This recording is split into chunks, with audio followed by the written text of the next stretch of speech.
Şimdi modelimizin düzünden sayalım. 1, 2, 3, 4, 5, 6, 7, 8 sıra haroşamızı yaptık. Burnumuzu da yaptık. Yan tarafların artırımını da yaptık. Arka tarafa geldiğimiz zaman biraz önce ön tarafta söylemiştim. 21 tane haroşa örüyoruz. 21 tane. Benim yaptığım ilmek sayısına göre 16'dan 22 oldu. Ama biz 21 tanesini haroşa yapacağız şimdi.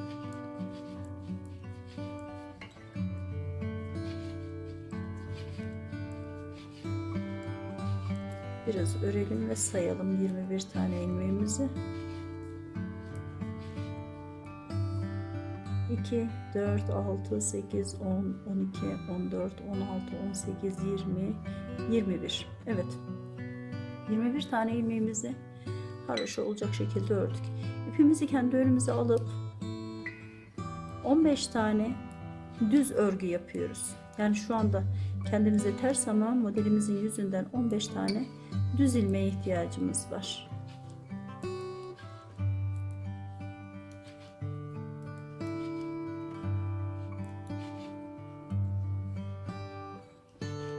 Geride kalan 21 tane ilmeğimizi sayarsak 15 tane ilmeğe sahip olduğumuzu göreceğiz. 2, 4, 6, 8, 10, 12, 14, 16, 18, 20, 22. Bir ilmek daha öreceğim. İpimizi karşıya alacağım.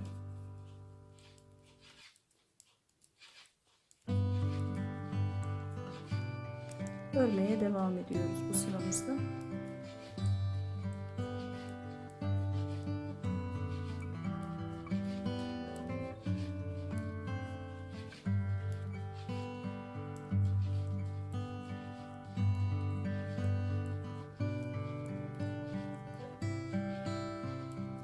Evet, tamamladık. Hemen gelelim modelimizin ön yüzüne. 21 ilmeğimiz var. Hiçbir şey yapmadan sadece örüyoruz. İpimiz karşıda olacak şekilde.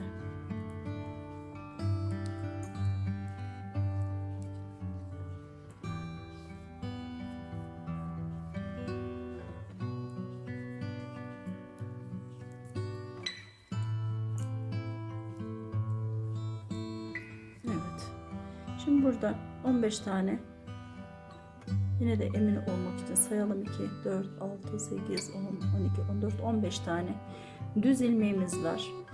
Ve bunu kapatmaya başlayacağız arkadaşlar. Bakın, ikisini bir alıyoruz. İkisini bir aldık. Ve 2 ilmeğe bir ilmeği düşürdük. Şimdi kaldı 14 tane ilmeğimiz. Son 2 tane ilmeğimiz kalıncaya kadar örmeye devam edeceğiz.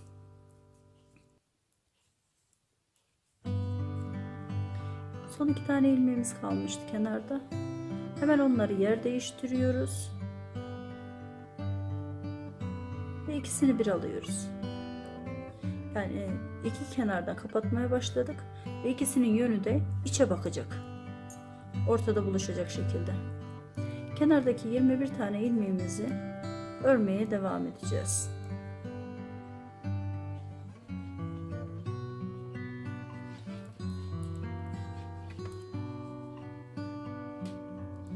Modelimizin arka yüzünden hiçbir şey yapmıyoruz arkadaşlar. Sadece ters düz örecek şekilde ilerliyoruz. Kenardaki 21 tane haroşamız devam ediyor. Sadece ortada işlem yapıyoruz.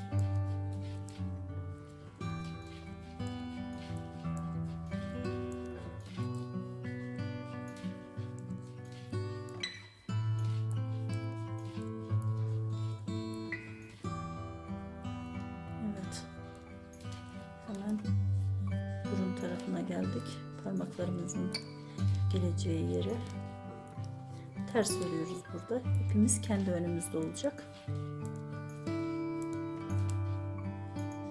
Son bir ilmeğimiz kalmış.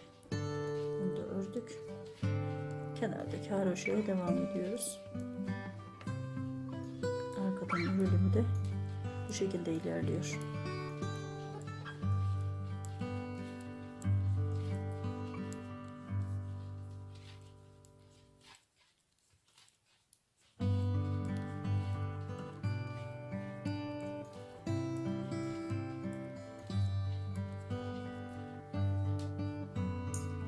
Daha yavaş örüp daha tane tane göstermek isterdim ama uzun bir video olacağı için birazcık daha hızlı örmem gerekiyor.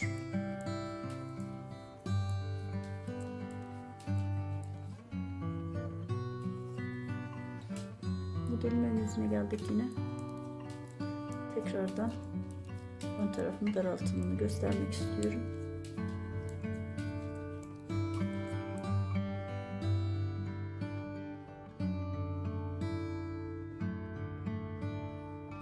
Şimdi geldik ön taraftaki düz olan ilmeklerimizi tekrardan daraltmaya. İkisini bir aldık. Aradaki düzlerimizi örüyoruz.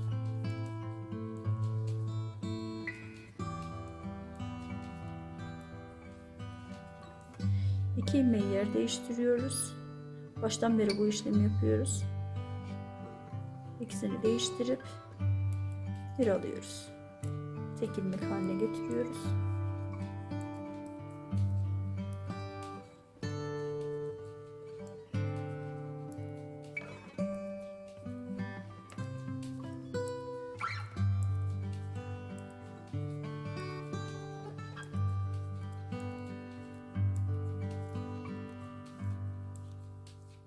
Son ilmeğimizi de aldıktan sonra neresi olduğunu göstermek istiyorum ben size.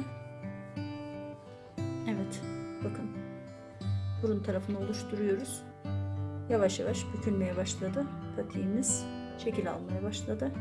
Şurası yani yaptığımız şu anda bu bölgeyi yapıyoruz. İlk önce altını yaptık. Şu anda papatyanın altını yapıyoruz.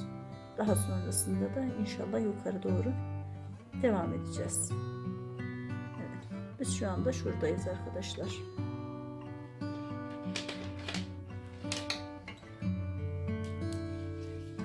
Hemen modelimizin arka yüzünden devam edelim. Burada bütün sıralarda olduğu gibi ters ters düz öreceğiz.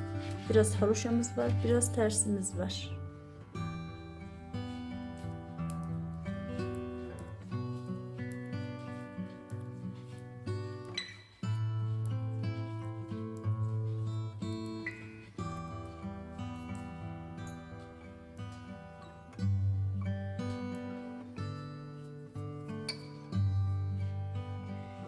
Modelimizin yine ön yüzündeyiz.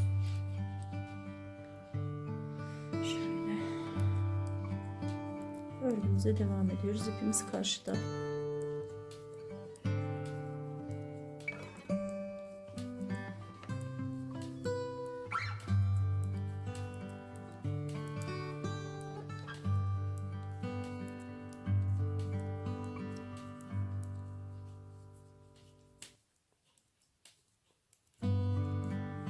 Geldik yine ortaya.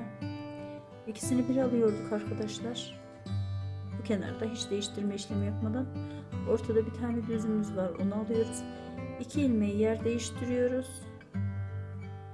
Soldakini önden geçirecek şekilde ikisini bir alıyoruz. Bakın burada 3 tane düz ilmeğimiz kaldı. Evet. 3 tane düz ilmeğimiz kaldı. Patiğimizin üst yüzeyiyle oluşmuş durumda şu anda.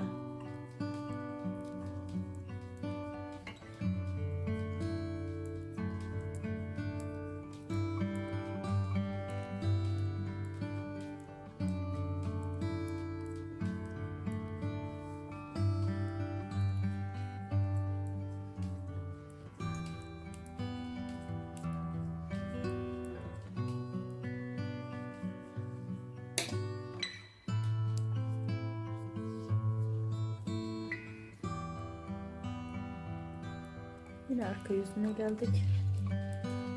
Aynı işleme devam ediyoruz. Haroşa ve ters örmeye. Ortada ters örüyoruz biliyorsunuz. Kenarlarda haroşa yapıyoruz.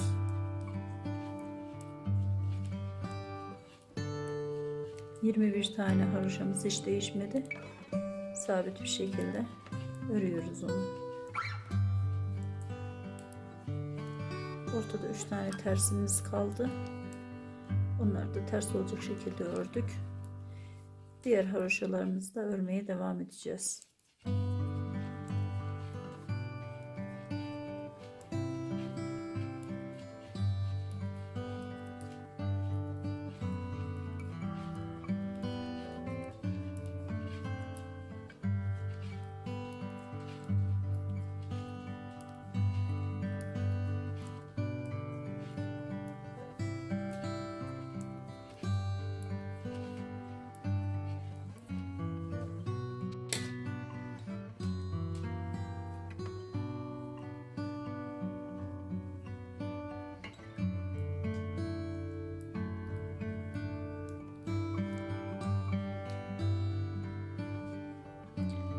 Yine geldik ortaya. Burada son ilmeklerimizi birleştirmeden önce şöyle bir işlem yapıyoruz arkadaşlar. Bunu sağ elimizdeki şişimize taktık. Sol taraftaki 2 ilmeğimizi yer değiştiriyorduk. Aynı işlemi tekrar yapıyoruz. Soldakini ortaya alıyoruz ve bu böyle sabit dururken üçünü bir arada çıkartıyoruz. Üçünü bir arada çıkarttık. Bakın. Birleştirdik. 3 ilmek 1 ilmek oldu. Ve diğer haroşalarımızı örmeye devam edeceğiz. İlmeklerimizi çıkıyoruz. Örgümüzün arka yüzündeyiz. Devam ediyoruz arkadaşlar. Örgümüzün arka yüzünü örüyoruz şu anda. İpimiz karşı tarafta olacak ve hiçbir şekilde başka bir işlem yapmıyoruz. Haroşa örmeye devam ediyoruz şu anda. Düz ilmeklerimiz tamamen bitti arkadaşlar. Bütün sırayı haroşa örerek çıkıyoruz. Hemen yine gelelim modelimizin ön yüzüne bakın. Hiçbir tane artık düz ilmeğimiz kalmadığı için böyle bir şekilde görüntüsü var. Tamamen kapattık düz modelimizi. Evet. Böyle. Burası böyle. Yan tarafları oluştu. Kenarlarının kıvrımı oluştu. Böyle ilerlemeye devam edeceğiz. Hemen ipimiz karşıda devam ediyoruz.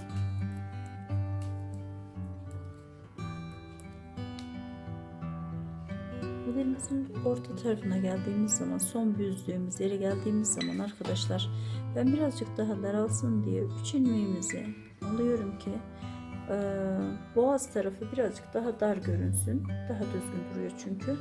Üçünü bir alıyorum. Bakın son yaptığımız büzmenin üstünden. Burada 3 tanesini bir almıştık. Şimdi 3 tanesini yine bir alıyoruz. Ve düz örmeye devam ediyoruz. İpimiz karşıda olacak şekilde.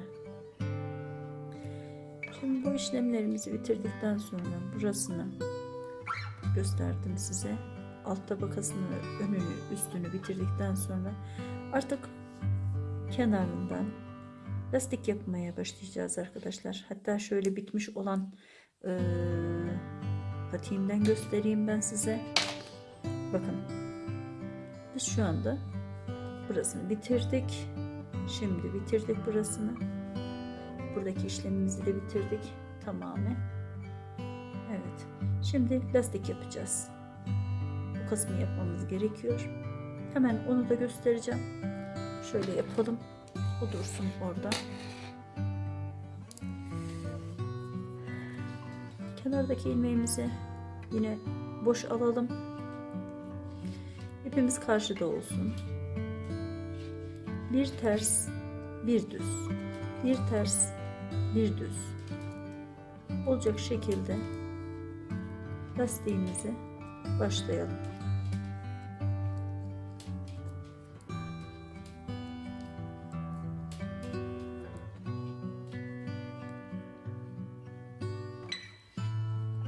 Lastiğimizi bu şekilde ters, düz, ters, düz olacak şekilde yapıyoruz. Arkadan devam edeceğiz yine.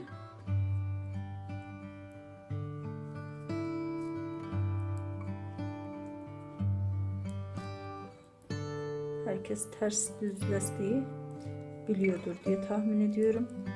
Bilmiyorsak da alınışı böyle ve böyle.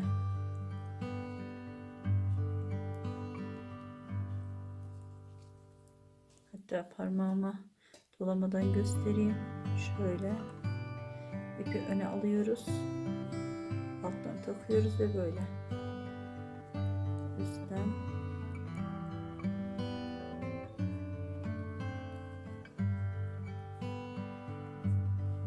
bu şekilde öreceğiz.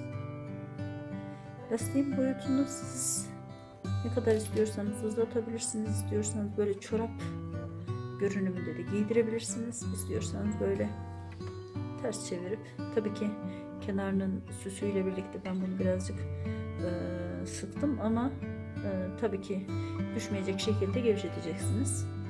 Daha sonrasında şu kenar uyumunu da yapacağız arkadaşlar. Şimdi lastik örmeye devam edelim. Lastiğimiz bu şekilde ilerliyor arkadaşlar. Ben 20 sıra lastik yaptım. Siz istediğiniz yükseklikte yapabilirsiniz. Dediğim gibi istiyorsanız çorap şeklinde de kullanabilirsiniz bunu. Ama şöyle bir durum var ki kenarına fırfır yaptık. Güzelce artırdık. O modelin dıştan görünümü için patik görünümlü olması gerekiyor. Şunu tekrardan göstereyim ben size.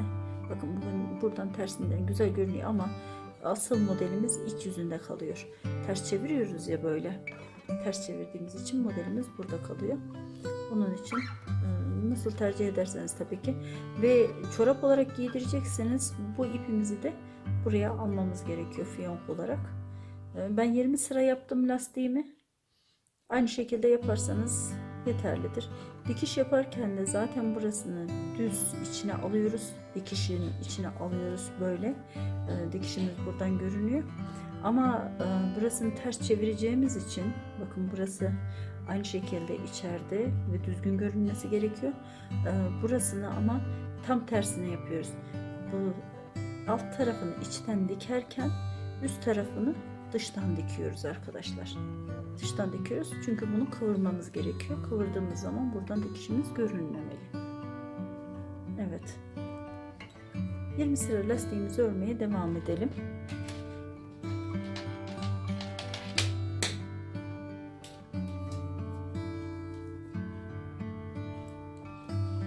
Lastiğimizi ördükten sonra kenardaki artırma yerlerini göstereceğim. Onu da beraber yapacağız inşallah. Lastiğimizin son sırasına geldik. 20 sırayı tamamladık arkadaşlar. 20 sırayı tamamladıktan sonra hemen kenardaki fırfırı göstereceğim.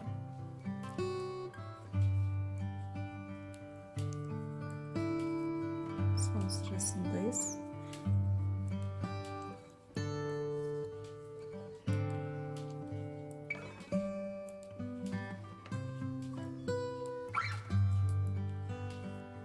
Sonunda yaptığım modelin patiğimizin ön yüzündeyiz şu anda. Ama kenar fırfırını yapmak için tersini kullanacağız. Evet, lastiğimiz böyle. Alt tarafı tabanı böyle, üstü aynı şekilde böyle bu şekilde yaptık. Hemen lastiğimizi kullandık, yaptık 20 sıra.